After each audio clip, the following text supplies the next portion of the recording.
माँ की आंखों के सामने जमा साल बेटे की लाश उठी तो वो शिद्दत गम से निडाल हो गई और अपने लखते जिगर को मनो मिट्टी तले सौंप दिया। हसनैन सानिया बल्दिया में लुकमा अजल बनने वाले सैकड़ों मेहनत कशों में से एक था। वो औरंगी टाउन बिस्मिल्लाह कॉलोनी का रिहायशी और बदनजीर फैक्ट्री में सुपरवाइजर था। जिसका घर गया है उसके दिल से अगर ये पूछेंगे तो उसके पास कोई अल्फाज है ही नहीं। किसी के बच्चे हैं, किसी का, और सबसे बड़ी बात है कि बच्चे तो बच्चे गए, उनके जो हालत जो देखी गई है ना वो नाकाबिले बर्दाश्त है।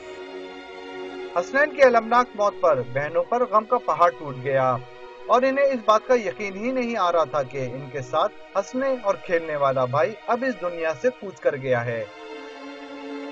अहले खाना और इलाका मकीनों ने मुतालबा किया है कि माजी सानियात की तरह एक ही तहकीकात को भी रद में न डाला जाए, जिम्मेदारान का तयन कर करार वाकई सजा दी जाए। कैमरामैन अली अहमद जान के साथ इमरान हफीज, डॉन न्यूज़, कराची।